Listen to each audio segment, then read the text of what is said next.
What does it take to kill the largest dragon in the world? Exploring the death of the most powerful beasts in fantasy. They rule the skies. They breathe fire hotter than the sun. Their wings blot out the moon, and their fury can level cities. Welcome to the channel. Subscribe if you love House of the Dragon, Game of Thrones, and deep dives into Westerosi lore. Let's begin. Dragons, the apex predators of myth and fantasy. But even the mightiest of them, the largest dragons in the world, can be brought down. In this video, we explore the terrifying question: what does it truly take to kill the largest dragon in the world? Whether it's Balerion the Black Dread, Vhagar, Smaug, or a beast from your favorite fantasy saga, their death is never simple. Prepare to dive into fire, steel, sorcery, and sacrifice. This is a deep dive into the anatomy, power, weaknesses, and brutal demise of the world's most powerful creature. Defining the largest dragon. Before we talk about killing one, we need to know what we're dealing with. In Game of Thrones and House of the Dragon, Balerion the Black Dread is considered the largest dragon to have ever lived. At his peak, he was said to be so large his shadow could cover entire towns. His fire could melt stone and steel, and his teeth were the size of oaks. Balerion forged the Iron Throne with his flame. His wingspan was estimated to be over 100 feet, and his roar could shatter glass. Other dragons like Vhagar, Vermithor, and even Drogon were massive, but none matched Balerion. In Tolkien's universe, Calagon the Black is described as the largest dragon ever. So vast that when he fell from the sky, he destroyed entire mountain ranges. So, whether you're imagining Balerion or Calagon, we're talking about creatures the size of skyscrapers, covered in unbreakable scales, capable of burning armies with a single breath. Let's be honest, killing one of these beasts isn't a battle. It's a war. Strengths of a giant dragon. Let's break down what makes them so deadly. 1. Firepower, the most obvious and dangerous ability. These dragons produce superheated flame that melts iron, incinerates stone, and annihilates flesh. 2. Aerial advantage. They fly faster than most weapons can reach them. A single swoop can destroy battalions. 3. Armor. Their scales are tougher than Valyrian steel. In Westeros, only rare weapons like scorpions, dragon steel, or enchanted blades can pierce their hide. 4. Intelligence. They are not mindless beasts. The largest dragons are often centuries old, cunning, and deeply bonded to their riders. 5. Endurance. Dragons do not tire like humans. They can wage battle for hours, circle the skies, and come back with renewed fury. To slay such a beast, you'd need more than courage. You'd need strategy, weaponry, magic, and a willingness to lose everything. Legendary deaths. How they died. Let's look at a few case studies. 1. Vhagar, House of the Dragon. Killed in mid-air combat against the younger and smaller Caraxes. Despite Vhagar's size and power, her enemy used precision, sacrifice, and close-range attack to take her down. Caraxes latched onto her throat, allowing both dragons to crash into the lake, dying in a fiery, watery grave. Key takeaway: even the strongest can fall with enough surprise and desperation. 2. Balerion the Black Dread, natural death. Balerion was never slain in battle. After over 200 years, he simply grew too old and died.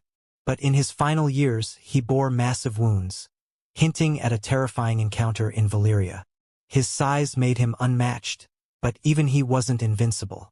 Key takeaway: dragons can be wounded, even Balerion. Whatever hurt him didn't kill him, but it proves there's something out there that could. 3. Calagon the Black, the Silmarillion. Calagon was slain by Erendil, wielding a holy sword while flying a magical ship through the heavens. It took divine intervention, magic, and an army of Eagles of Manwë to bring him down. Key takeaway: it may take divine power or otherworldly tools to destroy the truly colossal dragons. 4. Smaug the Hobbit. A dragon of immense power, slain by Bard the Bowman using a black arrow. He hit a vulnerable patch in Smaug's underbelly, the only place not covered in scales. Key takeaway: knowledge is key. Understanding a dragon's weakness is just as important as the weapon. Strategies to kill a giant dragon. Now let's break down what it truly takes to kill the largest dragon in the world. 1. Preparation. You don't go dragon hunting on impulse. Months, even years of planning would be required. Study the dragon's habits, territory, and flight patterns. Understand when it sleeps, hunts, and guards its hoard. Knowledge is survival. 2. Location is key. You'll never win fighting a dragon in the air. Force it to land. Lure it into tight spaces, mountains, caves, ruins. Make it fight on your terms, not the open sky. 3. Specialized weaponry. Ordinary swords and arrows are useless. You'd need ballistas/scorpions like those used in Game of Thrones. Valyrian steel or dragonglass-tipped weapons. Magic-infused artillery like those used against Encalagon. In modern fantasy, think explosive weaponry, massive harpoons, or even Dragonslayer bombs. 4. Exploiting weak points. Even the greatest dragons have vulnerabilities. Eyes. A blind dragon loses its edge. Underbelly. Many have softer skin here. Wings. Tear the wing and it loses flight. Neck or mouth. Hit here, and you silence the flame. In Smaug's case, it was a missing scale. In Drogon's case, his sides were scarred but exposed mid-flight. In Vhagar's case, it was her throat that brought her down. 5. Teamwork and sacrifice. You won't kill a dragon alone. You'll need bait. You'll need distractions.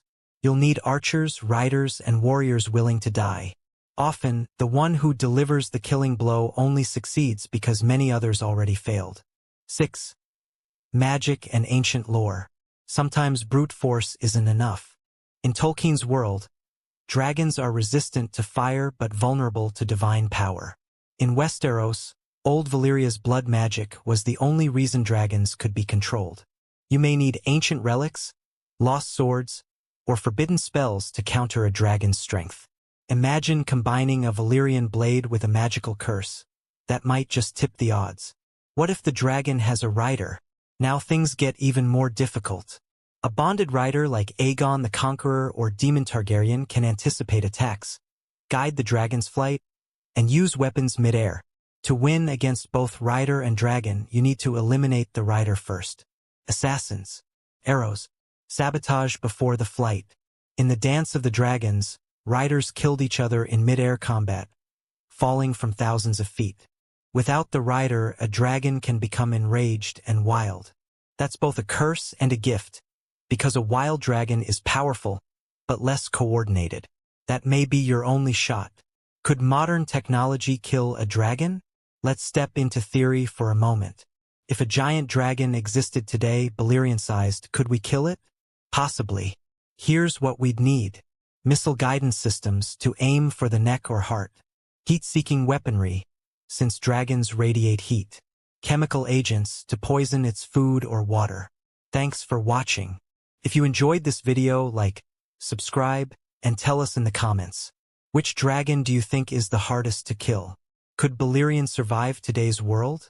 Could Drogon beat Smaug? Or is there a dragon out there that's truly immortal? Until next time, Vala Morgulis, Vala Dracarys.